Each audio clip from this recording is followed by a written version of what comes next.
ನಮಸ್ಕಾರ ಪ್ರೀತಿಯ ಆಯುಷ್ ಟಿವಿಯ ವೀಕ್ಷಕರಿಗೆ ಬ್ರಹ್ಮಲಿಖಿತ ಕಾರ್ಯಕ್ರಮಕ್ಕೆ ಪ್ರೀತಿಯ ಸ್ವಾಗತ ಅಂತ ಹೇಳ್ತಾ ವೀಕ್ಷಕರ ಇವತ್ತಿನ ಸಂಚಿಕೆಯನ್ನ ಶುರು ಮಾಡುವಂತಹ ಸಮಯ. ಗೊತ್ತೇ ಇದೆ, ನಮ್ಮ ಕಾರ್ಯಕ್ರಮದಲ್ಲಿ ಒಂದಲ್ಲ ಒಂದು ವಿಷಯದ ಬಗ್ಗೆ ಗುರೂಜಿಯವರು ಡಿಸ್ಕಸ್ ಮಾಡ್ತಾನೆ ಬಂದಿದ್ದಾರೆ. ಸೊ ವಾಸ್ತು ಬಗ್ಗೆ ಮಾತನಾಡ್ತಾ ಇದ್ವಿ ಇವತ್ತಿನ ಸಂಚಿಕೆಯಲ್ಲೂ ಕೂಡ. ಮೊದಲಿಗೆ ಗುರುಜಿನ ಕಾರ್ಯಕ್ರಮಕ್ಕೆ ಸ್ವಾಗತ ಮಾಡುವಂತ ಸಮಯ. ನಮ್ಮ ಜೊತೆಲಿ ಎಂದಿನಂತೆ ನಿಮ್ ಎಲ್ಲರ ನೆಚ್ಚಿನ ಶ್ರೀಯುತ ಸಚಿದಾನಂದ ಬಾಬು ಗುರೂಜಿ ಅವರಿದ್ದಾರೆ. ಕಾರ್ಯಕ್ರಮಕ್ಕೆ ಸ್ವಾಗತ ಮಾಡೋಣ. ನಮಸ್ತೆ ಗುರುಜಿ, ಕಾರ್ಯಕ್ರಮಕ್ಕೆ ಸ್ವಾಗತ. ಸೊ ವೀಕ್ಷಕರಿಗೆ ಗೊತ್ತೇ ಇದೆ, ಹೋದ ಸಂಚಿಕೆಗಳಲ್ಲಿ ಖಂಡಿತವಾಗ್ಲೂ ಒಂದು ಫೋಟೋನ ಮನೇಲಿ ಇಟ್ರೆ ಯಾವ ರೀತಿ ಸಮಸ್ಯೆ ಆಗುತ್ತೆ ಅಂತ ಹೇಳ್ಕೊಟ್ಟಿದ್ರು. ಸೊ ಫೋಟೋ ಒಡೆದು ಹೋದ್ರೆ, ಇವಾಗ ಸಂಡೇ ಫೋಟೋ ಬಿದ್ದು ಒಡೆದು ಹೋದ್ರೆ ಏನಾಗುತ್ತೆ, ಸೋಮವಾರ ಏನಾಗುತ್ತೆ, ಮಂಗಳವಾರ ಏನಾಗುತ್ತೆ, ಬುಧವಾರ ತನಕ ಮಾತನಾಡಿದ್ವಿ. ಸೊ ಇವಾಗ ಗುರುವಾರ ಫೋಟೋ ಇನ್ ಕೇಸ್ ಇವಾಗ ಬಿದ್ದು ಒಡೆದು ಹೋದ್ರೆ ಅನಾಹುತಗಳು ಯಾವ ರೀತಿ ಆಗತ್ತೆ ಅನ್ನೋದ್ರ ಬಗ್ಗೆ ಗುರುಜಿ ತಿಳಿಸ್ಕೊಡ್ತಾರೆ. ಏನ್ ಹೇಳ್ತಾರೆ ಕೇಳೋಣ. ಸೊ ಗುರುಜಿ ವೆಡ್ನೆಸ್ಡೇ ತನಕ ಸ್ಟಾಪ್ ಮಾಡಿದ್ವಿ. ಸೊ ಗುರುಜಿ ಥರ್ಸ್ಡೇ ಇಂದ ಇವಾಗ ಕಂಟಿನ್ಯೂ ಮಾಡ್ಬೇಕು. ಏನ್ ಹೇಳ್ತೀರಾ ಗುರುಜಿ ನೀವು? ಇದ್ರ ಮುಂಚಿತವಾಗಿ ಬಹಳ ಇಂಟ್ರೆಸ್ಟಿಂಗ್ ಒಂದು ಎಪಿಸೋಡ್ ಹೇಳಕ್ ಇಷ್ಟಪಡ್ತೀನಿ. ಏನಂದ್ರೆ ಇದು ನನ್ನ ಲೈಫಲ್ಲಿ ನಾನು ನೋಡಿರೋದು ಮಧ್ಯ ಒಂದ್ಸರ್ತಿ ನಾನು ಏನ್ ಮಾಡಿದ್ರೆ ರಿಕಲೆಕ್ಟ್ ಮಾಡ್ಕೊಂಡು ಈ 42 ವರ್ಷದ ಅನುಭವದಲ್ಲಿ ಕೆಲವು ಘಟನೆಗಳು ನಡೆದಿರ್ತೀನಿ ಕ್ಲೈಂಟ್ಸ್ ಸಂಬಂಧಪಟ್ಟಿದ್ದು. ಅದಕ್ಕೆ ನಾನು ಯಾವಾಗಲೂ ಹಿಡಿದು ನಾನು ಯಾವಾಗಲೂ ಕಲ್ತ್ಕೊಳ್ತಾ ಇರ್ತೀನಿ.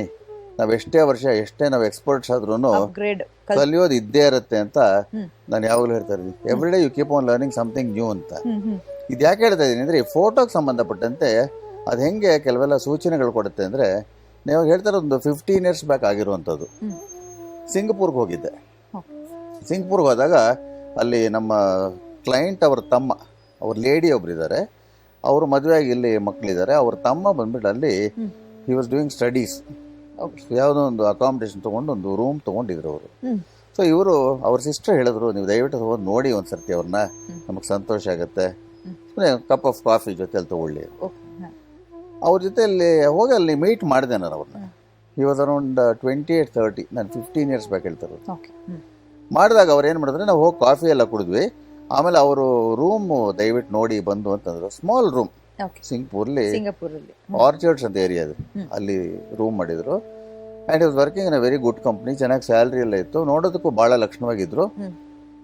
ರೂಮಿಗೆ ಕರ್ಕೊಂಡೋದ್ರು. ರೂಮಿಗೆ ಕರ್ಕೊಂಡೋದಾಗ ಅವರ ರೂಮ್ ಬಂದ್ಬಿಟ್ಟು ಆ ಎಂಟೈರ್ ಬ್ಲಾಕ್ ಇತ್ತು ನೋಡಿ, flats. It was small 1 bedroom flat ತರ. ಆ ಬ್ಲಾಕ್ ಅಲ್ಲಿ ವಾಯು ಮೂಲೆಯಲ್ಲಿ ಅವ್ರ ಫ್ಲಾಟ್ ಇದ್ದಿದ್ದು. ನಾರ್ತ್ ವೆಸ್ಟ್ ಅಲ್ಲಿ, extreme north west corner of the north west zone. Complete ಆಗಿ ನಾರ್ತ್ ವೆಸ್ಟ್ ಅಲ್ಲಿ. ಅದು ಜನರಲ್ ಆಗಿ ಅಷ್ಟು ಒಳ್ಳೇದಲ್ಲ ಅಂತ ಹೇಳಿದ್ದೀನಿ, ಎಸ್ಪೆಷಲಿ ಗಂಡು ಮಕ್ಕಳಿಗೆ. ಅಲ್ಲೇನಾಗಿತ್ತು ಅಂದ್ರೆ, ಆ ನಾರ್ತ್ ವೆಸ್ಟ್ ಅಲ್ಲಿ ನಾರ್ತ್ ಆಫ್ ನಾರ್ತ್ ವೆಸ್ಟ್ ಅಲ್ಲಿ ಅವ್ರದ್ದು ಒಂದು ಫೋಟೋ ಅವ್ರು ಹಾಕೊಂಡಿದ್ರು, ಅವ್ರದೇ ಫೋಟೋ ಅಂತ ಹಾಕೊಂಡಿದ್ರು. ಆವಾಗ ನಾನು ಅವ್ರು ಹೇಳಿದೆ, ಇಲ್ಲಿ ಹಾಕ್ಬಿಡಿ, ಒಳ್ಳೇದಲ್ಲ ಅದು, ಪೊಸಿಷನ್ ಚೇಂಜ್ ಮಾಡ್ಕೊಳ್ಳಿ, ಇಲ್ದ್ರೆ ಡಿಪ್ರೆಷನ್ ಬರ್ಬೋದು, ತೊಂದರೆ ಆಗತ್ತೆ, ಬಹಳ ಕೆಡಕದು, ತೆಗೆದು ಬಿಡಿ ಅಂತ ಹೇಳಿದೆ ನಾನು. ಆಯ್ತು ಸರ್ ಅಂತಂದ್ರೆ, ಕನ್ನಡದವರು ಅವರು. ಸರಿ, ನಾನು ಆಲ್ಮೋಸ್ಟ್ 12 days ಇದ್ದೆ ಅವಾಗ ಅಲ್ಲಿ. ಆಮೇಲೆ ಮಿಕ್ಕಿದ ಕ್ಲೈಂಟ್ಸ್ ಅದೆಲ್ಲ ಕೆಲಸಗಳೆಲ್ಲ ಮುಗಿಸ್ಕೊಂಡ್ಬಿಟ್ಟು ಲಾಸ್ಟ್ ಅವ್ರು ಒಂದ್ಸತಿ ಫೋನ್ ಮಾಡಿ ಹೇಳಿದ್ರು, ನಿಮ್ ಜೊತೆ ಇನ್ನೊಂದು ಕಪ್ ಕಾಫಿ ಕುಡಿಬೇಕು ಅಂತ ಆಸೆ ಆಗ್ತದೆ, ದಯವಿಟ್ಟು ಬನ್ನಿ ಅಂತ. ಆಮೇಲೆ ಆಯ್ತು ಅಂತ ಹೇಳಿದೆ. ಅಲ್ಲೆಲ್ಲ ಸ್ಟಾರ್ ಬಾಕ್ಸ್ ಎಲ್ಲ ಕರ್ಕೊಂಡು ಹೋಗಿದ್ರು. ಮತ್ತೆ ಇನ್ನೊಂದ್ಸರ್ತಿ ನೀವು ಬಂದು ನೋಡ್ಬಿಡಿ ಅಂತಂದ್ರು. ಬಂದು ನೋಡಿದಾಗ ಅದೇ ಜಾಗದಲ್ಲಿ ಇತ್ತು ಫೋಟೋ, ಸೇಮ್ ಪ್ಲೇಸ್ ಅಲ್ಲಿ. ನಾನು ಹೇಳಿದೆ, ಆವತ್ತೇ ನಿಮ್ಗೆ ಹೇಳಿದ್ದೀನಿ ಭಾಳ ಅನಾಹುತ ಆಗುತ್ತೆ ಅಂತ. ಆಮೇಲೆ ಅವ್ರದ್ದೊಂದು ಪ್ರಾಬ್ಲಮ್ ಹೇಳ್ಕೊಂಡ್ರು. ನಾನೊಂದು ಹುಡುಗಿಯನ್ನು ಇಲ್ಲಿ ಪ್ರೀತಿಸ್ತಾ ಇದ್ದೀನಿ, ಚೈನೀಸ್ ಹುಡುಗಿನ, ಬಟ್ ಯಾಕೋ ಹುಡುಗಿ ಸರಿಯಾಗಿ ರೆಸ್ಪಾಂಡ್ ಮಾಡ್ತಾ ಇಲ್ಲ, 2 years ಇಂದ ರಿಲೇಷನ್ಶಿಪ್ ಇದೆ ನನಗೆ ಅಂತ ಅಂದರು. ನಾನು ಹೇಳಿದೆ, ಇವಾಗ ನಾನು ಜಾತಕ ನೋಡೋಕ್ಕೆ ಟೈಮ್ ಇಲ್ಲ ನನಗೆ, ನಾನು ಹೊರಡ್ತಾ ಇದ್ದೀನಿ. ನಿಮ್ಮ ಒಟ್ಟಲ್ಲಿ ರಿಲೇಷನ್ಶಿಪ್ಸ್ ಎಲ್ಲ ಬೆಳಿಬೇಕು ಅಂದರೆ ವಾಯು ಮೂಲೆಯಲ್ಲಿರುವಂಥದ್ದು ರೂಮ್ ಇದು ಫೋಟೋ ತೆಗೆದುಬಿಟ್ಟು ಬೇರೆ ಕಡೆ ಹಾಕೊಳ್ಳಿ, ಲಿವಿಂಗ್ ಏರಿಯಲ್ಲಿ ಪೂರ್ವದಲ್ಲೋ ಉತ್ತರದಲ್ಲೋ ಎಲ್ಲೋ ಒಂದು ಕಡೆ ಈಶಾನ್ಯ ಭಾಗದಲ್ಲಿ ಹಾಕೊಳ್ಳಿ ಅಂತ ಸಜೆಸ್ಟ್ ಮಾಡಿಬಿಟ್ಟು ಹೊರಟೋದೆ ನಾನು. ಹಾಗಾಗಿದ್ದು ಒಂದು 6 ತಿಂಗಳು 8 ತಿಂಗಳಿಗೂ ಅವ್ರ ಜಾತಕ ಎಲ್ಲ ನೋಡಿರಲಿಲ್ಲ ನಾನು, ಬರೀ ಇಷ್ಟೇ ನೋಡಿದ್ದು. 6-8 monthsಗೆ ಅವ್ರ ಸಿಸ್ಟರ್ ನನಗೆ ಫೋನ್ ಮಾಡಿದ್ರು, ನಮ್ಮ ಬ್ರದರು ಇದು ಮಾಡ್ಕೊಂಡ್ಬಿಟ್ಟಿದ್ದಾರೆ, ಸೂಯಿಸೈಡ್ ಮಾಡ್ಕೊಂಡ್ಬಿಟ್ಟಿದ್ದಾರೆ. ಅದು ಯಾಕೆ ಮಾಡ್ಕೊಂಡ್ರು ಅಂದರೆ, ಆ ಹುಡುಗಿ ಒಪ್ತಾ ಇರಲಿಲ್ಲ. ಇವ್ರು ಹುಡುಗಿ ಮೇಲೆ ವ್ಯಾಮೋಹ, ಡಿಪ್ರೆಷನ್ ಭಾಳ ಜಾಸ್ತಿ, ವ್ಯಾಮೋಹ ಭಾಳ ಜಾಸ್ತಿ ಹುಡುಗಿ ಮೇಲೆ. ಅವಳು ಚೈನೀಸ್ ಹುಡುಗಿ, ಮತ್ತು ಅವಳಿಗೆ ಇನ್ಯಾವುದೋ ರಿಲೇಷನ್ಶಿಪ್ ಇತ್ತು. ಸೊ ಇದೆಲ್ಲ ನೋಡಿ ಆತನಿಗೆ ಡಿಪ್ರೆಷನ್ ಜಾಸ್ತಿ ಆಗ್ಬಿಟ್ಟು ಹಿ ಹಸ್ ಡನ್ ಸಮಥಿಂಗ್, ದುರಾದೃಷ್ಟವಶಾತ್ ಆ ರೀತಿಯಲ್ಲಿ ಆಗ್ಬಿಟ್ಟಿದೆ ಅಂತ. ಇವ್ರ ಸಿಸ್ಟರ್ಗೆ ಬಂದು ಭಾಳ ಪ್ರೀತಿ ಜಾಸ್ತಿ ಅವ್ರ ಮೇಲೆ. ಸೊ ಅವ್ರೇನು ಮಾಡಿದ್ರು, ಆ ಫೋಟೋ ತಂದ್ಬಿಟ್ಟು ಬೆಂಗಳೂರಿಗೆ ತಂದು ಇಟ್ಕೊಂಡ್ಬಿಟ್ರು, ಇವ್ರ ಮನೇಲಿ ಇಟ್ಕೊಂಡ್ಬಿಟ್ರು. ಇವರ ಮನೆಯಲ್ಲೂ ಗೊತ್ತಿದ್ದೋ ಗೊತ್ತಿಲ್ದನೋ ವಾಯು ಮೂಲೆಯಲ್ಲಿ ನಾರ್ತ್ ಆಫ್ ನಾರ್ತ್ ವೆಸ್ಟ್ ಗೋಡೆ ಮೇಲೆ ಅದನ್ನ ತಗಲಾಕಿದ್ರು. ಮತ್ತೆ ಆತ ಮಾಡ್ಕೊಂಡಿದ್ದು ಅಮಾವಾಸ್ಯೆ ದಿವಸ. ಆವತ್ತಿಂದನೇ ಯಾವತ್ತಿಲ್ಲಿ ಫೋಟೋ ಹಾಕಿದ್ರು, ಪ್ರತಿ ಅಮಾವಾಸ್ಯೆ ದಿವಸ ಆತ ಎಷ್ಟೊತ್ತಿಗೆ ಮಾಡ್ಕೊಂಡಿದ್ನ, ಮಧ್ಯಾಹ್ನ ಅರೌಂಡ್ 2 o'clock ಬಿಟ್ವೀನ್ 1:30 to 2:30 ಆ ಫೋಟೋ ಅಲ್ಲಿ 2 ಕಣ್ಣಿಂದನೂ ರಕ್ತ ಬರೋದು ಹಿಂಗೆ, ಆ ಫೋಟೋಲ್ಲಿ ಬರೋದು ಹಿಂಗೆ. ಹೌದಾ? ಫ್ರೇಮ್ ಇತ್ತು, ಫ್ರೇಮ್ ಇಂದ ಬಟ್ ಹಿಂಗೆ ರಕ್ತ ಬರೋದು. ಅದು ಇವ್ರ ಸಿಸ್ಟರ್ಗೆ ಒಂಥರ ಭಾಳ ಬೇಜಾರಾಗಿ ಹೋಯ್ತು, ಗಾಬರಿ ಆಯ್ತು ಏನಿದು ಅಂತ. ಏನ್ ಈ ತರ? ಹಾ. ಆಮೇಲೆ ಎತ್ಕೊಂಡ್ಬಿಟ್ಟು ನನಗೆ ಫೋನ್ ಮಾಡಿ ಹೇಳಿದ್ರು, ಈ ಥರ ಸ್ಟಿಕ್ಕಿ. ನಾನು ಹೇಳಿ ಅವ್ರು ಸ್ಟುಡಿಯೋಗೆ ತೊಗೊಂಡೋಗಿ ತೋರಿಸಿ, ಡಾಕ್ಟರ್ ಹತ್ರ ಬ್ಲಡ್ ಚೆಕ್ ಮಾಡಿಸಿ, ಅದನ್ನು ಏನು ಅಂತ ಓಪನ್ ಮಾಡಿಸಿ ಅಂತಂದೆ. ಅವ್ರು ಸ್ಟುಡಿಯೋಗೆಲ್ಲ ತೊಗೊಂಡು ಹೋದ್ರೆ ಇದು ಫ್ರೇಮೆಲ್ಲ ಬಿಟ್ಬಿಟ್ಟು ನೋಡಿದಾಗ ಒಳಗಡೆ ಏನೇನೂ ಇಲ್ಲ, it's just a photograph. So ಅಲ್ಲೇನೋ ಒಂದು ಲಿಕ್ವಿಡ್ ಯೂಸ್ ಆಗತ್ತೆ ಅಂದ್ರೆ ಅದೇನೋ ಒಂದು ಅರ್ಥ ಇರ್ಬೇಕು ನೋಡಿ. ಹೌದು, ಅದು ಬರಕ್ ಹೇಗ್ ಸಾಧ್ಯ? It's not possible. ಹೌದು. ಮತ್ತೆ ಹೊಸ ಫ್ರೇಮ್ ಆಗ್ಬಿಟ್ಟು ಮತ್ತೆ ಇಟ್ಕೊಂಡ್ರು. ಮತ್ತೆ ಎವ್ರಿ ಅಮಾವಾಸ್ಯೆ ದಿವಸ ಇದೇ ಟೈಮಲ್ಲಿ ಅಬೌಟ್ 30 to 40 seconds ಅದು ಯೂಸ್ ಔಟ್ ಆಗೋದು, ಸ್ಟಿಕ್ಕಿ ಲಿಕ್ವಿಡ್, ರೆಡ್ ಕಲರ್ ಸ್ಟಿಕ್ಕಿಗಳು. ಕೊನೆಗೆ ಆ ಬ್ಲಡ್ನ ಚೆಕ್ಕು ಕೊಟ್ಟರು ಏನಂತ? ಲ್ಯಾಬೊರೇಟರಿಗೆ. ಏನಂತ ಬಂತು ಗುರು? ಅದು ಎ ಪಾಸಿಟಿವ್ ಬ್ಲಡ್ ಅಂತ ಬಂತು. ಅವ್ರದ್ದು ಸೇಮ್? ಅವ್ರದ್ದು ಎ ಪಾಸಿಟಿವ್ ಬ್ಲಡ್. ಇವ್ರಿಗೊಂಥರ ಸಂಕಟ ಶುರು ಆಗೋಯ್ತು. ಆಮೇಲೆ ನಾವು ನಂಬ್ತಿರೋ ಬಿಡ್ತೀವೋ ಗೊತ್ತಿಲ್ಲ, but life is a continuity ಅಂತ ಯಾವಾಗಲೂ ಹೇಳ್ತೀನಿ. We die we are reborn, ಅದೊಂದಿರೋದು. ಪುನರಪಿ ಜನನಂ ಪುನರಪಿ ಮರಣಂ ಅಂತ. ಸೊ ಅವ್ರ ಸಿಸ್ಟರ್ ಸ್ವಲ್ಪ ಕನ್ಸಲ್ಟೇಷನ್ ತೊಗೊಂಡು ಜಾತಕ ತೋರಿಸಿದಾಗ ನಾನು ಕೆಲವು ವಿಷಯಗಳು ಹೇಳಿದೆ. ನಾನು ಸ್ವಲ್ಪ ಅತೃಪ್ತರಾಗಿದ್ದಾರೆ ಅವರು ಆ ರೀತಿಯಲ್ಲಿ ಅಂತ. ಮತ್ತು ಒಂದೊಂದು ಸೊಲ್ಯೂಷನ್ ಏನು ಕೊಟ್ಟೆ ಅಂದರೆ, ಯಾವುದೋ ಒಂದು ಪರ್ಟಿಕ್ಯುಲರ್ ಹನುಮಂತನ ದೇವಸ್ಥಾನ ಸೇಲಂ ಹತ್ರ ಇದೆ, ನಾಮಕ್ಕಲ್ ಅಂತ. ಅಲ್ಲಿ ಪ್ರತಿ ಅಮಾವಾಸ್ಯೆ ದಿವಸ ಒಂದು 8 ಅಮಾವಾಸ್ಯೆ ಹೋಗ್ಬಿಟ್ಟು ನೀವು ಫೋಟೋನ ತೊಗೊಂಡೋಗಿ ಅವ್ರ ಅರ್ಚಕರಿಗೆ ಹೇಳಿ ದೇವರ ಪಾದ ಹತ್ರ ಫೋಟೋ ಇಡ್ಸಿ, ನೀವು ನೋಡೋಣ ಅಂತಂದ್ರೆ ವಿಲ್ ಟ್ರೈ ಅಂತ. ಯಾವತ್ತು ಇಡಕ್ಕೆ ಶುರು ಮಾಡಿದ್ರು ಆವತ್ತಿಂದ ಬರಕ್ಕೆ ನಿಂತೋಯ್ತದೆ. ಸೊ 8 Saturdays ಬಂತು. ಇದು ಫೋಟೋಲ್ಲಿ ಏನೋ ಒಂದು ಅರ್ಥ ಇದೆ ಅಂತ ಅಲ್ವಾ? ಅರ್ಥ ಅಲ್ವಾ? ಒಂದು ಜೀವ ಇರೋ ತರನೇ. ಬಿಕಾಸ್ ಒಂದು ರಕ್ತ ಬರ್ತದೆ ಅಂತ ಹೇಳಿದ್ರೆ ಮತ್ತೆ ಟೆಸ್ಟ್ ಮಾಡಿದ್ದಾರೆ, ಎಲ್ಲ ಮಾಡಿದ್ದಾರೆ. ಆವಾಗಲೇ ನಾನು ಫೋಟೋಗಳ ಮೇಲೆ ನಾನು ರಿಸರ್ಚ್ ಮಾಡಕ್ಕೆ ಶುರು ಮಾಡಿದ್ದು. ಸೊ ಅಲ್ಲಿಂದ ಶುರು ಆಯ್ತು. ಅಲ್ಲಿಂದ ನನಗೆ ಬಹಳ ಸೀರಿಯಸ್ ಶುರು ಮಾಡ್ಕೊಂಡೆ. ಸೊ ಈಗ ಏನೇನು ಹೇಳ್ತಾ ಇದ್ದೀನಿ ಇದೆಲ್ಲ ಅನುಭವದ ಮೇಲೆ ಹೊರತು ಎಲ್ಲಾ ಪುಸ್ತಕದಲ್ಲಿ ಕೊಟ್ಟಿದೆ ಅಂತಲ್ಲ. ಸೊ ಎಲ್ಲಾನು ನಾವು ಬುಕ್ ನಾಲೆಡ್ಜ್ ಇಂದ ತಗೊಳಕ್ ಆಗುದಿಲ್ಲ. ಇವು ಗ್ರಂಥಗಳು ಓದ್ಬೇಕು ಅಂದ್ರೆ ಎಷ್ಟೋ ವರ್ಷಗಳು ಬೇಕು. ಅಂಡ್ ನೀವು ಎಲ್ಲ ಒಂದು ಮಾಡಿರುವಂತ ಕನ್ಸಲ್ಟೇಷನ್ ಕೂಡ ಒಂದು ರೆಕಾರ್ಡ್ ಇಡುವಂತದ್ದು ಒಂದು ವಿಶೇಷ ಅಲ್ವಾ ಗುರುಜಿ? ಸೊ ಈ ತರದೆಲ್ಲ ಒಂದು ಎಷ್ಟು ರೆಕಾರ್ಡ್ಸ್ ಇರ್ಬೋದು ನಿಮ್ಮ ಹತ್ರ? ಇವಾಗ ವಾಸ್ತುದಲ್ಲಿ ಈ ತರ ಸಿವಿಯರ್ ಆಗಿರುವಂತ ಒಂದು ಕನ್ಸಲ್ಟೇಷನ್ ರೆಕಾರ್ಡ್ಸ್ ಗಳು. ಈಗ ನಾನು ಈಗ ಕೈಯಲ್ಲಿ ಟೈಪ್ ರೈಟರ್ ಅಲ್ಲಿ ಟೈಪ್ ಮಾಡ್ತಾ ಇದ್ದೆ ರೀಡಿಂಗ್ಸ್. ಅದು ಓವರ್ 10,000 ರೀಡಿಂಗ್ಸ್ ಇದೆ. ಅದು ಹಳೆ ರೆಮಿಂಗ್ಟನ್ ಟೈಪ್ ರೈಟರ್ ಅಲ್ಲಿ. ಆ ಟೈಪ್ ರೈಟರ್ ಇದೆ, ಫೈಲ್ಸ್ ಇಟ್ಕೊಂಡಿದ್ದೀನಿ. ಆ ಪೇಪರ್ಗಳಲ್ಲಿ ಮುಟ್ಟಿದ್ರೆ ಸಾಫ್ಟ್ ಆಗುತ್ತೆ, ಯಾಕಂದ್ರೆ ಎಷ್ಟು 30 ವರ್ಷಗಳಿಂದ ಮಾಡಿರೋದು ಅದಿದೆ. ಮತ್ತೆ ಕನ್ಸಲ್ಟೇಷನ್ಸ್ ಎಷ್ಟು ಮಾಡಿದ್ದಾನೋ ಮೇ ಬಿ 25,000-30,000 ಇರ್ಬೋದು. ಎಲ್ಲ ರೆಕಾರ್ಡ್ಸ್ ಆಫೀಸಲ್ಲಿ ಮೇಂಟೈನ್ ಮಾಡಿದ್ದೀನಿ. ಎಲ್ಲ ರೆಕಾರ್ಡ್ಸ್ ಇದೆ. ನಾನು ಏನೇ ಪ್ರಿಡಿಕ್ಷನ್ ಕೊಟ್ಟರು based on record, not out of record. So ಅದನ್ನ ಇಟ್ಕೊಂಡಿದ್ದೀನಿ. ಇವಾಗ ಬುಧವಾರ ತನಕ ಮಾತಾಡಿದ್ವಿ. ಗುರುವಾರ ಒಂದು ಫೋಟೋ ಬಿದ್ದು ಹೊಡೆದ್ರೆ ಏನಾಗುತ್ತೆ ಅನ್ನೋದ್ರ ಬಗ್ಗೆ ಗುರುಜಿ ತಿಳಿಸ್ಕೊಡ್ತಾರೆ. ಸೊ ಗುರುವಾರ ಫೋಟೋ ಬಿದ್ರೆ ಏನ್ ಅನಾಹುತಗಳಾಗತ್ತೆ? ಇದಕ್ಕೊಂದು ಪ್ರೂಫ್ ಇದೆ ಗುರುವಾರದ್ದು. ಇದನ್ನು ಬಹಳ ವರ್ಷಗಳಿಂದ ಗುಜರಾತ್ ಅಲ್ಲಿ ಭುಜ್ ಅಂತ ಒಂದು ಏರಿಯಾ ಇದೆ ನೋಡಿ, ಅಲ್ಲಿ ಅರ್ಥಕ್ವೇಕ್ ಆಗಿತ್ತು 15-20 years ಬ್ಯಾಕ್. ಅಲ್ಲೊಬ್ರು ನನ್ನ ಕರೆಸಿದ್ರು ಕನ್ಸಲ್ಟೇಷನ್. ಇದು ಎಷ್ಟು ಮಟ್ಟಿಗೆ ಅಂದ್ರೆ ನಾನು ಎಲ್ಲಾನು ಸ್ಟಡಿ ಮಾಡೇ ಬರೋದು. ಅವ್ರ ಮನೆಗೆ ಹೋದಾಗ ಏನಾಗಿತ್ತು ಅಂದ್ರೆ, ಅವ್ರ ಮನೆಯಲ್ಲಿ ಅದೇ ವಾಯುಮಲೆಯಲ್ಲಿ ಫ್ಯಾಮಿಲಿ ಫೋಟೋ ಹಾಕೊಂಡಿದ್ರು, ಮನೆ ಮಂದಿದೆಲ್ಲ ಹಾಕೊಂಡು. ಅಂಡ್ ಬಹಳ ಸಕ್ಸಸ್ಫುಲ್ ಬಿಸ್ನೆಸ್ ಮ್ಯಾನ್ ಅವರು, ಎಷ್ಟೋ crores of rupees ಆ ಕಾಲಕ್ಕೆ ಅಂತ. ಅವ್ರದ್ದು ನಾನು ಕೆಲವು ಜಾತಕದಲ್ಲಿ ಸೂಚನೆ ಕೊಟ್ಟಿದ್ದೆ, ಗುರುದಶೆಯಲ್ಲಿ ರಾಹು ಭುಕ್ತಿ ಶುರು ಆಗುತ್ತೆ, ಎಲ್ಲ ಕಳ್ಕೋಬಹುದು, ಕೇರ್ಫುಲ್ ಆಗಿರಿ ಅಂತ ಹೇಳಿದ್ದೆ. There is no question of losing, I am so rich for generations, I can't lose ಅಂದ್ರು. ನಾನು ಹೇಳಿದೆ ಹಿಸ್ ಡಿಸಿಷನ್, ಕೇರ್ಫುಲ್ ಆಗಿರಿ ಅಂದೆ. ಗುರುದಶೆ ಭಕ್ತಿ ಯಾರಿಗೆ ಬಂದ್ರು ಸರ್ ಪ್ರಾಬ್ಲಮ್ ಬರುತ್ತೆ ಅಂತ ಹೇಳ್ತೀನಿ ನಾನು.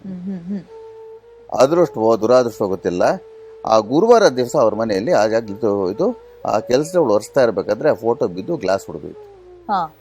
ಅದು ಎಷ್ಟು ಪೀಸಸ್ ಆಗಿದೆ ಅಂದ್ರೆ ಅಷ್ಟು ಎಣ್ಸಕ್ಕಲ್ಲ, ಅಷ್ಟು ಪೀಸ್ ಆಗಿದೆ. 7 feet ಹೈಟ್ ಇಂದ ಬಿದ್ದಿರೋದು. ಅದಾಗಿದ್ದು ಸ್ವಲ್ಪ ದಿನಕ್ಕೆ ಇದು ಭೂಕಂಪ ಬಂತು. ಫೋಟೋ ಬಿದ್ದಿದ್ದಂತ ಭೂಕಂಪ ಬಂದಿಲ್ಲ, ಇವ್ರಿಗೇನು ಎಫೆಕ್ಟ್ ಆಯ್ತು ಅಂತ ಎಲ್ರಿಗೂ ಎಫೆಕ್ಟ್ ಆಯ್ತು ಭೂಕಂಪ ಬಂದಾಗ. ಅವ್ರದ್ದು ಲ್ಯಾಂಡೆಡ್ ಪ್ರಾಪರ್ಟೀಸು, ಬ್ಯಾಂಕ್ಸಲ್ಲಿ ಇದ್ದಿದ್ದ ರೆಕಾರ್ಡ್ಸು, ಮನೆಯಲ್ಲಿ ಇಟ್ಟಿದ್ದ ರೆಕಾರ್ಡ್ಸು ಎಲ್ಲಾನು ವಾಶ್ಡ್ ಔಟ್. ರೆಕಾರ್ಡ್ ಸೇಲ್ ಅಂದ್ರೆ he can't claim anything. Gone, everything gone. He came to streets. ಅದು ಥರ್ಸ್ಡೇ ಮುದ್ದಿರೋದು. ಸೊ ನಾನು ಸುಮಾರು 2-3 ಕೇಸ್ ಆಮೇಲೆ ಸ್ಟಡಿ ಮಾಡಿಕೊಂಡೆ, ಒಂದು 200 ಕೇಸಸ್ ಸ್ಟಡಿ ಮಾಡಿಕೊಂಡೆ. ಅದರಲ್ಲಿ ಗುರುವಾರ ದಿವಸ ಯಾವ್ದಾದ್ರು ಈ ಥರ ಮುರಿತು ಅಂದರೆ ವಿತಿನ್ ನಾರ್ಮಲಿ 8 to 10 months ಅಲ್ಲಿ ಅವ್ರಿಗೆ ಸೀರಿಯಸ್ ಆಗಿ ಆರ್ಥಿಕ ಪರಿಸ್ಥಿತಿಗಳು ಭಾಳ ಕೆಟ್ಟು ಹೋಗ್ಬಿಡುತ್ತೆ. ಈಗ ಯಾರೋ ಫ್ಯಾಕ್ಟ್ರಿ ಅಂತ ನಡೆಸ್ತಾ ಇರ್ತಾರೆ ಅಂತ ಇಟ್ಕೊಳ್ಳಿ, ಒಳ್ಳೆ ಅರ್ನಿಂಗ್ ಇದೆ ಅಂತ, ಸಡನ್ ಆಗಿ ಫ್ಯಾಕ್ಟ್ರಿ ಕ್ಲೋಸ್ ಡೌನ್ ಆಗ್ಬೋದು, ಶಟ್ ಡೌನ್ ಆಗ್ಬಿಡುತ್ತೆ ಫಾರ್ ಸಮ್ ರೀಸನ್. ಯಾವುದೋ ಒಂದು ರೀಸನ್ಗೆ. ಸೊ ಆರ್ಥಿಕ ಏನ್ ಇನ್ಫ್ಲೋ ಇರುತ್ತೆ ಅದು ಕಟ್ ಆಫ್ ಆಗ್ಬಿಡುತ್ತದೆ. ಸೊ ಗುರುವಾರ ದಿವಸ ಫೋಟೋ ಈ ರೀತಿ ಹೊಡೆದಾಗ it breaks and then everything breaks ಅಷ್ಟೇ. ಅವ್ರಿಗೆ ಫೈನಾನ್ಷಿಯಲಿ ಲಕ್ಷ್ಮಿ ಕಟಾಕ್ಷ ಸಂಪೂರ್ಣವಾಗಿ ನಷ್ಟ ಹೋಗ್ಬಿಡುತ್ತೆ ಅವ್ರಿಗೆ. ಇದಾದ್ಮೇಲೆ ಫ್ರೈಡೆ ಶುಕ್ರವಾರ. ಗುರುವಾರಕ್ಕೆ ಯಾಕೆ ಲಕ್ಷ್ಮಿ ಕಟಾಕ್ಷ ನಷ್ಟ ಹೋಗುತ್ತೆ ಅಂತ ಕೇಳ್ತಾರೆ, ಶುಕ್ರವಾರ ಅಲ್ವಾ ಅಂತ. ಗುರುವಾರ ಇಸ್ ರೂಲ್ಡ್ ಬೈ ಗುರು. ಗುರುಗೆ ನಾವು ಜ್ಯೋತಿಷಲ್ಲಿ ಏನ್ ಹೇಳ್ತೀವಿ, ಧನಕಾರಕ ಅಂತ ಹೇಳ್ತೀವಿ, natural significance of money matters ಅಂತ. ಯಾರು ಗುರುವಾರ ದಿವಸ ಹುಟ್ಟಿರ್ತಾರೋ ಅವ್ರು ಏನಾದ್ರು ಸಪೋಸ್ ಹುಣ್ಣಿಮೆ ದಿವಸ ಹುಟ್ಟಿದ್ರೆ ದೇ ಆರ್ ಮಲ್ಟಿ ಬಿಲಿಯನರ್ಸ್. ಅಷ್ಟು ದುಡ್ಡು ಇರುತ್ತೆ ಮೋಸ್ಟ್ ಯಾವುದೋ ಒಂದು ಟೈಮಲ್ಲಿ ಬಂದ್ಬಿಡುತ್ತೆ ಅವ್ರಿಗೆ ಆ ದಶಭುಕ್ತಿಗಳ ಮೇಲೆ. ಸೊ ಗುರುವಾರಕ್ಕೂ ದುಡ್ಡಿಗೂ ಒಂದು ಸಂಬಂಧ ಇದೆ ಆ ರೀತಿಯಲ್ಲಿ. ಸೊ ಫ್ರೈಡೆ ಆ ಥರ ಹೊಡೀತು ಅಂತ ಇಟ್ಕೊಳ್ಳಿ.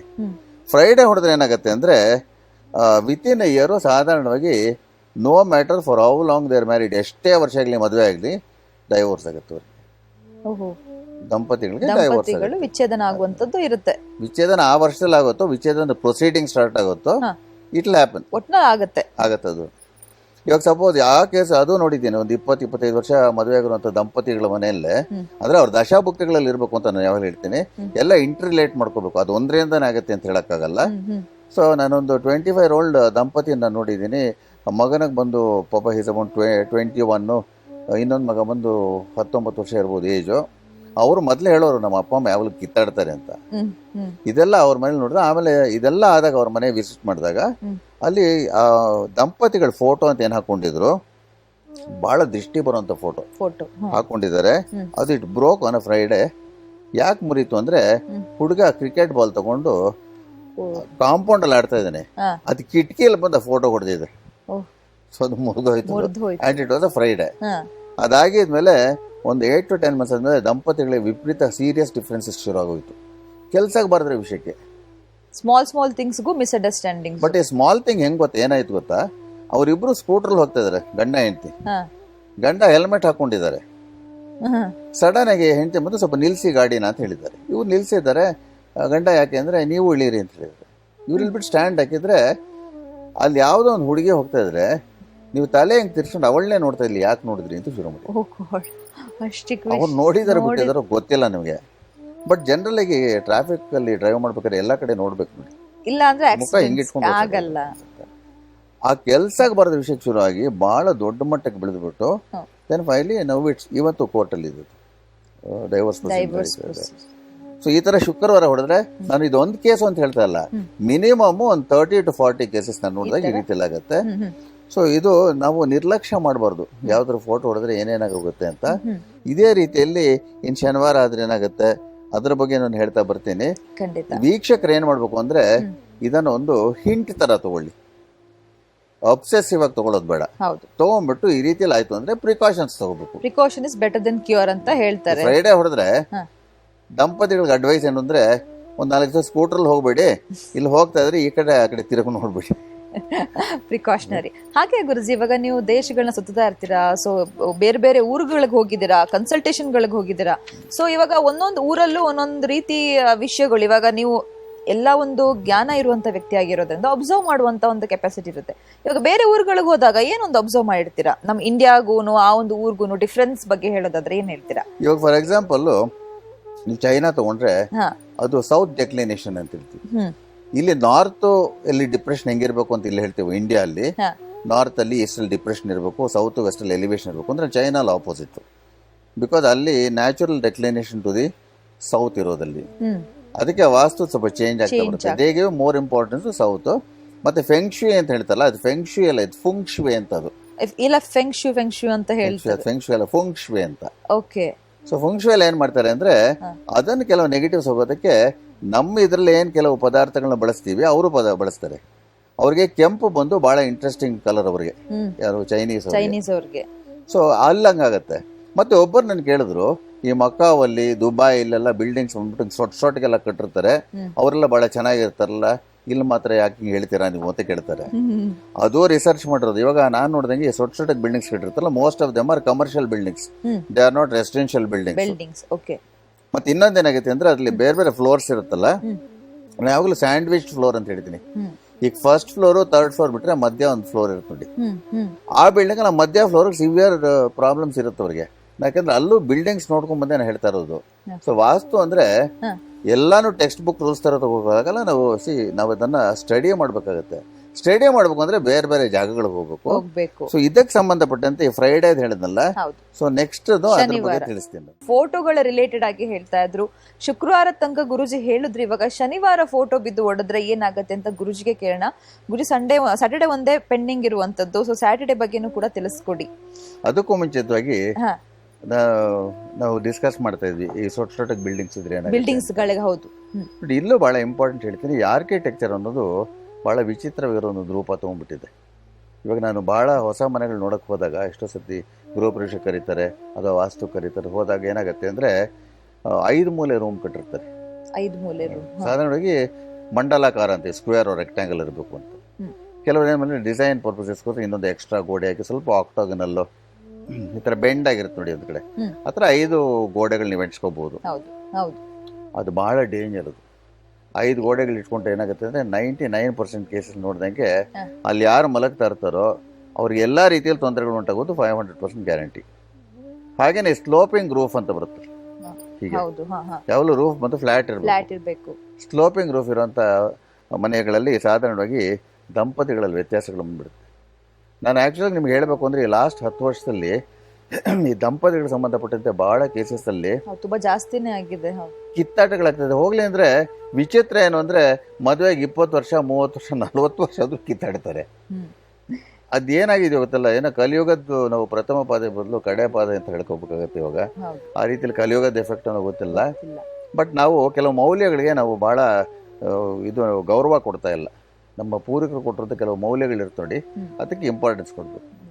ಇವಾಗ ಶನಿವಾರ ಸಂಬಂಧಪಟ್ಟ ವಿಷಯದಲ್ಲಿ ಶನಿವಾರ ದಿವಸ ಏನಾದರೂ ಫೋಟೋ ಹೊಡೆದ್ರೆ ಅದರಲ್ಲೂ ಸೂರ್ಯ ಅಸ್ತಮದ ನಂತರ ಆಫ್ಟರ್ ಸನ್ಸೆಟ್ ಆದಾಗ ಆ ಫ್ಯಾಮಿಲಿ ಮೆಂಬರ್ಸ್ ಏನಿರ್ತಾರೆ ಅಲ್ಲಿ ಒಬ್ಬರ ಮೇಲೊಬ್ಬರಿಗೆ ವ್ಯಾಜ್ಯ ಉಂಟಾಗ್ಬಿಡುತ್ತೆ, ಲೀಗಲ್ ಇಶ್ಯೂಸ್ ಶುರುವಾಗುತ್ತೆ. ಇವಾಗ ಅಣ್ಣ ತಮ್ಮಂದ್ರು ಅಕ್ಕ ತಂಗಿರ ಫೋಟೋ ಇದ್ರೆ ಅವ್ರವರೆಲ್ಲ ಲೀಗಲ್ ಇಶ್ಯೂಸ್ ಶುರು ಆಗ್ಬಿಡುತ್ತೆ. ಆಸ್ತಿ ವಿಷಯಕ್ಕಿರ್ಬೋದು, ಇನ್ನೇನೋ ವಿಷಯಕ್ಕಿರ್ಬೋದು, ಆಲ್ ಕೈಂಡ್ಸ್ ಆಫ್ ಲೀಗಾಲಿಟಿ ಅಂತ ಶುರು ಆಗ್ಬಿಡುತ್ತೆ. ಮತ್ತೆ ಇನ್ನೊಂದೇನಾಗುತ್ತೆ ಅಂದ್ರೆ ಅವ್ರೆಲ್ಲರ ಮೇಲೂ ಇಲ್ದಿರೋ ಆಪಾದನೆಗಳು ಬರೋಕ್ಕೆ ಶುರು ಆಗುತ್ತೆ, ಎಲ್ಲರ ಮೇಲೂ ಬರುತ್ತೆ. ಆಮೇಲೆ ನೇಬರ್ಸ್ ಜೊತೆ ಸಿಕ್ಕಾಪಟ್ಟೆ ಕಿತ್ತಾಟ ಶುರು ಆಗುತ್ತೆ. ಸೊ ಶನಿವಾರ ಎಸ್ಪೆಷಲಿ ಆಫ್ಟರ್ ಸನ್ಸೆಟ್ ಆದ್ರೆ ನೋಡಿದ್ರೆ ಬಿಫೋರ್ ಸನ್ಸೆಟ್ ಆದ್ರೆ ಇದಾಗತ್ತೆ, ಬಟ್ ಸ್ವಲ್ಪ ಲೆಸ್ಸರ್ ಪ್ರಪೋರ್ಷನಲ್ ಆಗುತ್ತೆ. ಮತ್ತೆ ಬಹಳ ಇಂಪಾರ್ಟೆಂಟ್ ಅಂದ್ರೆ ಕೆಲವರು ಕೇಳ್ತಾರೆ ಇದಾದ್ರೆ ಗ್ಯಾರಂಟಿ ಆಗ್ಬೇಕಾ ಅಂತ. ನಾನು ಯಾವಾಗಲೂ ಹೇಳ್ತೀನಿ, every rule has an exception, common sense factor ಅಂತ. ಇವಾಗ ಕುಡಿದ್ರೆ ಲಿವರ್ ಹೋಗ್ಬಿಡುತ್ತಾ ಅಂದ್ರೆ ಎಲ್ರಿಗೂ ಹಂಗಾಗಲ್ಲ. 90% ಇನ್ 10% ಅವರ ಅದೃಷ್ಟ. ಅದಕ್ಕೆ ಕೆಟ್ಟದ್ದೇ, ಅದಕ್ಕೆ ಆದಷ್ಟು ಮಟ್ಟಿಗೆ ಮಾಡಕ್ಕೆ ಹೋಗ್ಬೇಕಂದ್ರೆ. ಆಮೇಲೆ ಇಂಟೆನ್ಸಿಟಿ ಏನಾಗುತ್ತೆ ಅಂದರೆ ಎಷ್ಟು ಮಟ್ಟಿಗೆ ಅದು ಪ್ರಮಾಣ ಇರುತ್ತೆ ಅಂದರೆ ಡ್ಯಾಮೇಜ್ ಆಗೋದು ಯಾವತ್ತಾಗಿ ಅಂತ ನೋಡ್ಕೋ. ಯಾವತ್ತು ಅಂದರೆ ಇವಾಗ ನಾವು ವಾರಗಳು ಹೇಳಿದ್ವಿ, ತಿಥಿಯ ನೋಡ್ಕೋಬೇಕು. ಪಾಡ್ಯಾನೋ, ದ್ವಿತೀಯಾನೋ, ತೃತೀಯಾನೋ. ಸಾಧಾರಣವಾಗಿ ಚತುರ್ದಶಿ ಅಮಾವಾಸ್ಯೆ ದಿವಸ ಆಡಿದ್ರೆ ಅದು ಎಫೆಕ್ಟ್ ಭಾಳ ಜಾಸ್ತಿ. ಚತುರ್ಥಿ ದಿವಸ ಆದ್ರೂ ಅಷ್ಟೇ, 4ನೇ ತಿಥಿ ಅಂತ ಮಾಡ್ತೀವಲ್ಲ, ಅಷ್ಟಮಿ ನವಮಿ ದಿವಸ ಆದ್ರೂ ಎಫೆಕ್ಟ್ ಜಾಸ್ತಿ ಇರುತ್ತೆ.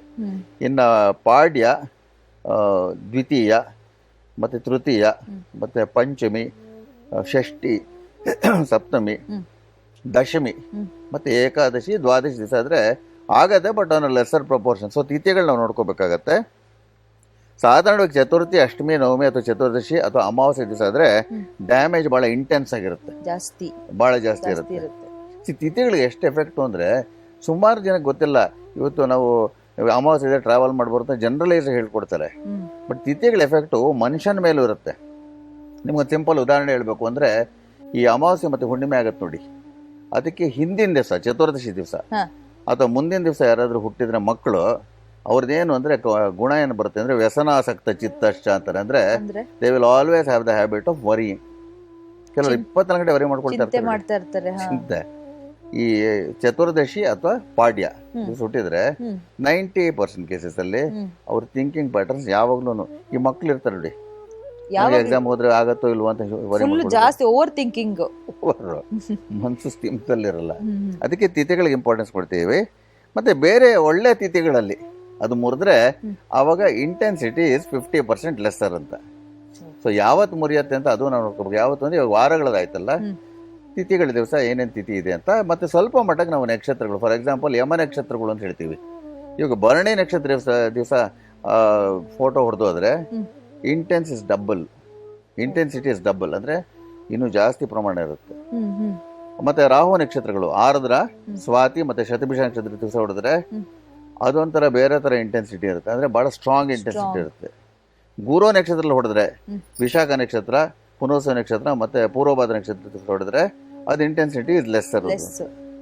ಈ ರೀತಿಯಲ್ಲಿ ಎಲ್ಲಾನು ಸ್ಟಡಿ ಮಾಡ್ಕೋಬೇಕು. ಏನಾಗತ್ತೆ ಅಂದ್ರೆ ಒಂದೇ ಸಂಚಿಕೆಯಲ್ಲಿ ನಾವು ಎಲ್ಲಾನು ಹೇಳಕ್ಕಾಗಲ್ಲ ನೋಡಿ. ವಾಸ್ಟ್ ಸಬ್ಜೆಕ್ಟ್, ತುಂಬಾ ಮಾತಾಡೋದು. Any subject is always vast. ನೀವು ಮೆಡಿಸಿನ್ ತಗೊಳ್ಳಿ, ಇಂಜಿನಿಯರಿಂಗ್ ತಗೊಳ್ಳಿ, nothing can be explained in one session ಅಂತ. ಮತ್ತೆ ಇದು ಬಂದ್ಬಿಟ್ಟು ಬಹುಶಃ ಎಲ್ರಿಗೂ ಗೊತ್ತಿರೋ ತರ, ನಿಮಗೂ ಗೊತ್ತಿರುತ್ತೆ. ನಮ್ಮ ತಂದೆಯವರು ಬಂದು ಬಹಳ ಸಾಧನೆ ಮಾಡಿದವರು. ಅವ್ರು ಬಂದ್ಬಿಟ್ಟು ನನಗೆ, ನಾನು ಯಾವಾಗ್ಲೂ ಹೇಳ್ತೀನಿ, 85 ಇಯರ್ಸ್ ಅಲ್ಲೂ ಗ್ರಂಥಗಳು ಓದ್ತಾ ಇರೋರು. ಏನಪ್ಪ ಮಾಡ್ತಾ ಇದ್ದೀರಾ ಅಂತ ಕೇಳಿದ್ರೆ ನಾನು ಜ್ಯೋತಿಷನ್ ಕಲಿತಾ ಇದ್ದೀನಿ ಅಂತ ಹೇಳೋರು. ಆ ವಯಸ್ಸಲ್ಲಿ ಕಲಿಯೋದಿದ್ದೇ ಇರದೆ ಎಷ್ಟೇ ವಯಸ್ಸಾದ್ರು there is no end for knowledge ಅಂತ ಹೇಳೋರು. ಅದಕ್ಕೆ ಅವಳು ನಾನು ಹೇಳೋದಂದ್ರೆ ಯಾರಾದ್ರೂ ಆಗ್ಲಿ ಅಹಂಕಾರ ಪಡ್ಬೇಡಿ ಅಂತ ಹೇಳಕ್ ಹೋಗ್ತೀನಿ, ನಾನು ಬಿಟ್ರೆ ಇಲ್ಲ ಅಂತ. ಯಾಕಂದ್ರೆ we are all human beings. ಈಗ ಶ್ರೀರಾಮನು ಕಾಡ್ಗೆ ಹೋಗ್ಬೇಕಾಗಿತ್ತು, ನಾವು ವಿ ಆರ್ ಲೆಸ್ಸರ್ ಮಾರ್ಟಲ್ಸ್. ಆ ವಿಧಿ ಬಂದು ರಾಮನ್ನೇ ಬಿಡ್ಲಿಲ್ಲ, ಕೃಷ್ಣನಿಗೆ ಕಾಲಿಗೆ ಬಾಣ ಚುಚ್ಕೊಳ್ತು. ಅದಕ್ಕೆ ಅವ್ರಗಳೇ ಅಹಂಕಾರ ಪಡ್ಲಿಲ್ಲ ಅಂದ್ರೆ ನಾವು ಅಹಂಕಾರ ಪಟ್ಟೇನು ಪ್ರಯೋಜನ? ಅದಕ್ಕೆ ಇಲ್ಲೇನು ಗೊತ್ತಾ, ಒಂದಕ್ಕೊಂದು ಇಂಟರ್ರಿಲೇಟಿವ್. ಭಗವದ್ಗೀತೆಯಲ್ಲಿ ಕೃಷ್ಣ ಹೇಳ್ತಾನೆ, ಅಹಂಕಾರಂ ಬಲಂ ದರ್ಪಂ ಇದನ್ನ ಅದೆಲ್ಲ ಸರ್ವನಾಶ ಮಾಡಿಬಿಡುತ್ತೆ ಅಂತ. ಅದಕ್ಕೆ ಮನುಷ್ಯ ಏನ್ ಮಾಡ್ಕೊಂಡ್ರೆ ಲೈಫಲ್ಲಿ ಸಕ್ಸಸ್ಫುಲ್ ಆಗಿರ್ಬೇಕು ಅಂದ್ರೆ, ಇವಾಗ ಈ ತರ ಬಿದ್ದಾಗ, ಈ ತರ ಮುರಿದಾಗ ನೆಗೆಟಿವ್ ಎಫೆಕ್ಟ್ಸ್ ಇನ್ಫ್ಲೂಯೆನ್ಸ್ ಆಗಬಾರ್ದು ಅಂದ್ರೆ ಮನಸ್ಸನ್ನ ಹತೋಟಿಲಿ ಇಟ್ಕೊಂಡಿರ್ಬೇಕು. ಅದೇ ಕಷ್ಟ ಅಲ್ವಾ ಗುರುಜಿ? ಮನಸ್ಸನ್ನ ಹತೋಟಿಲಿ ಇಟ್ಕೊಳ್ಳೋದೇ ಒಂದು ಕಷ್ಟ. ಈಗೋನೇ ಜಾಸ್ತಿ, ಎಲ್ರಿಗೂ ದ್ವೇಷ, ನಮ್ಮಲ್ಲೇ ದ್ವೇಷ, ಈಗೋ ಬಹಳ ಜಾಸ್ತಿ ಇರುತ್ತೆ. ಮತ್ತೆ ಇದನ್ನ ಅರ್ಜುನ ಕೃಷ್ಣನಿಗೆ ಬಹಳ ಸ್ಪಷ್ಟವಾಗಿ ಕೇಳ್ತಾನೆ, ನನ್ನ ಮನ್ಸು ಏನೇ ಮಾಡಿದ್ರು ಕಂಟ್ರೋಲ್ ಮಾಡ್ಕೊಳಕ್ ಆಗ್ತಾ ಇಲ್ಲ, ಏನ್ ಮಾಡ್ಲಿ ಕೃಷ್ಣ ಅಂತ ಕೇಳ್ತಾನೆ. ಅದಕ್ಕೆ ಕೃಷ್ಣ ಒಂದೇ ಒಂದು ಲೈನ್ ಆನ್ಸರ್ ಕೊಡ್ತಾನೆ, ಅಭ್ಯಾಸಾತ್ ಸಿದ್ಧಿ ಮಾಪ್ನೋತಿ. ಪ್ರಾಕ್ಟೀಸ್ ಮಾಡ್ಬೇಕು. ಮನ್ಸು ಕಂಟ್ರೋಲ್ಗೆ ಬರಬೇಕು ಅಂದ್ರೆ ಬಹಳ ಸಿಂಪ್ಲೆಸ್ಟ್ ಮೆಥಡ್ ಏನು ಅಂದ್ರೆ, ಫಸ್ಟ್ ಆಫ್ ಆಲ್ ಬೆಳಗ್ಗೆ ಎದ್ಮೇಲೆ ಎಂಟಿ ಸ್ಟಮಕ್ ಅಲ್ಲಿ ಒಂದು 10 to 15 ಮಿನಿಟ್ಸು ಬ್ರೀದಿಂಗ್ ಕಂಟ್ರೋಲ್ ಮಾಡ್ಕೊಳ್ಳಿ ಅಂತ ಹೇಳ್ತೀನಿ. ಏನು ಸ್ಪೆಷಲ್ ಆಗಿ ಮಾಡೋದು ಬೇಡ. ಉತ್ತರಾಭಿಮುಖ ಕೂತ್ಕೊಂಡ್ಬಿಟ್ಟು ಯಾವಾಗಲೂ ಮಣೆ ಮೇಲೆ ಕೂತ್ಕೊಳ್ಳಿ, ಇಲ್ಲ ನಿಮ್ಗೆ ಮಂಡಿ ನೋವಿದ್ರೆ ಸೋಫಾ ಮೇಲೆ ಕೂತ್ಕೊಂಡು ಪಾದಗಳ ಕೆಳಗೊಂದು ಮಣೆ ಹಾಕೊಳ್ಳಿ, non conductor of electricity wooden piece ಹಾಕೊಂಡು ನಿಧಾನವಾಗಿ ದೀರ್ಘವಾಗಿ ಇನ್ಹಲೇಷನ್ಸ್ ಎಕ್ಸಲೇಷನ್ಸ್, ಡೀಪ್ ಬ್ರೀದಿಂಗ್ ಮಾಡಬೇಕು. ಡೀಪ್ ಬ್ರೀದಿಂಗ್ ಇನ್ಹಲೇಷನ್ ಮಾಡಿದಾಗ ಏನ್ ಬೇಕು ಅಂದ್ರೆ 4 ಕೌಂಟ್ಸ್ ವರೆಗೆ ಇಟ್ಕೊಂಡು breathe out deeply and breathe out ಮಾಡಿದಾಗ ಹೋಲ್ಡ್ ಮಾಡಬಾರ್ದು, ಮತ್ತೆ ಬ್ರೀದ್ ಇನ್ ಮಾಡ್ಕೊಳ್ಳಿ. ಇದು ಮಾಡಿದ್ರೆ 15-20 ಡೇಸ್ ಅಲ್ಲಿ ಮನ್ಸು ಹತೋಟಿಗೆ ಬರುತ್ತೆ. ಮತ್ತೆ ಒಂದೇ ಒಂದು ಸಿಂಪಲ್ ರೂಲ್ ಇಟ್ಕೋಬೇಕು ಅಂದ್ರೆ, ಅಹಿಂಸಾ ಪರಮೋ ಧರ್ಮ ಅಂತ. ನಿಮ್ಗೆ ಒಳ್ಳೇದು ಮಾಡಕ್ ಆಗ್ಲಿಲ್ಲ ಅಂದ್ರೆ ಇನ್ನೊಬ್ಬರು ಹಿಂಸೆ ಕೊಡಬೇಡಿ ಅಂತ ಹೇಳ್ತಾರೆ. ಸೊ ವಾಸ್ತು ಥಿಂಕಿಂಗು ಎಲ್ಲದಕ್ಕೂ ಒಂದು ಇಂಟರ್ ರಿಲೇಟೆಡ್. ಹಾಗೇನೆ ಇದೆಲ್ಲ ಇದಿರುತ್ತೆ ನೋಡಿ, ಇದಕ್ಕೆ ಸಂಬಂಧಪಟ್ಟಂತೆ ಹಿರಿಯರ ಫೋಟೋಗಳು, ದೇವರ ಫೋಟೋಗಳೆಲ್ಲ ಅದರದ್ದು ಮುಂದಿನ ಸಂಚಯಗಳಲ್ಲಿ ತಿಳಿಸ್ತೀನಿ. ಖಂಡಿತ ಗುರುಜಿ. ಸಮಯ ಕೂಡ ಆಗೋಯ್ತು. ಮಾತನಾಡ್ತಾ ಇದ್ರೆ ಇನ್ನೆಷ್ಟು ಗಂಟೆಗಳು ಕೂಡ ಮಾತನಾಡಬಹುದು. ಸೊ ನಿಮ್ಮ ಮಾತುಗಳನ್ನ ಕೇಳ್ತಾ ಇದ್ರೆ ವೀಕ್ಷಕರು ಕೂಡ ಅಷ್ಟೇ ಖುಷಿ ಪಡ್ತಾರೆ ಅಂತಾನೆ ಹೇಳ್ಬೋದು. ಬಟ್ ಟೈಮ್ ಆಗೋಗಿದೆ. ಮುಂದಿನ ಸಂಚಿಕೆಗಳೇ ಇನ್ನಷ್ಟು ಮಾತನಾಡ ಗುರುಜಿ. ನಮಸ್ಕಾರ. ನಮಸ್ಕಾರ ವೀಕ್ಷಕರೇ, ಕಾರ್ಯಕ್ರಮನ ಮುಗಿಸುವಂತ ಸಮಯ ಕೂಡ ಬಂತು. ತುಂಬಾ ಜನ ಇವಾಗ ಕೆಲವೊಂದು ವಿಷಯನ ತುಂಬಾ ಲೈಟ್ ಆಗಿ ತಗೊಂಡ್ಬಿಡ್ತೀರಾ, ಫೋಟೋ ತಾನೇ ಹೊಡೆದ್ರೆ ಏನಾಗುತ್ತೆ ಆತರ ಅಂತ. ಇನ್ ಕೆಲವರು ತುಂಬಾನೇ ಡೀಪ್ ಆಗಿ ಅಯ್ಯೋ ಫೋಟೋ ಹೊಡೆದೋಗ್ಬಿಡ್ತು ಅಂತ ಎಷ್ಟೆಷ್ಟೋ ಕಡೆ ಹೋಗಿ ಎಷ್ಟೆಷ್ಟು ಹಣನ ಕೂಡ ಸ್ಪೆಂಡ್ ಮಾಡುವಂತದ್ದು. ಕರೆಕ್ಟ್ ಆಗಿ ನಾಲೆಜ್ ನ ತಿಳ್ಕೊಳ್ಳೋದು ತುಂಬಾ ಮುಖ್ಯ. ಗುರುಜಿಯವರು ಇವತ್ತಿನ ಕಾರ್ಯಕ್ರಮದಲ್ಲಿ ಸಂಡೇ ಇಂದ ಸ್ಯಾಟರ್ಡೆ ತನಕ ಕೂಡ ತಿಳಿಸ್ಕೊಟ್ರು. ಇವತ್ತು ಸೋಮವಾರ, ಮಂಗಳವಾರ ಪ್ರತಿಯೊಂದು ದಿನ ಯಾವ ರೀತಿ ಒಂದು ಫೋಟೋ ಹೊಡೆದ್ರೆ ಯಾವ ರೀತಿ ಪ್ರಭಾವ ಆಗತ್ತೆ ಅಂತ ಕೂಡ ತಿಳಿಸ್ಕೊಟ್ರು. ನಿಮ್ಮೆಲ್ರಿಗೂ ಕೂಡ ಗೊತ್ತಾಗಿದೆ ಅಂತ ಅನ್ಕೊಳ್ತಾ ಮತ್ತೆ ಮುಂದಿನ ಸಂಚಿಕೆಯಲ್ಲಿ ಮತ್ತಷ್ಟು ವಿಷಯಗಳನ್ನ ಮಾತನಾಡೋಣ. ನೋಡ್ತಾನೆ ಇರಿ ಆಯುಷ್ ಟಿವಿ, ಆರೋಗ್ಯಕರ ಜೀವನ ಶೈಲಿಗಾಗಿ. ನಮಸ್ತೆ.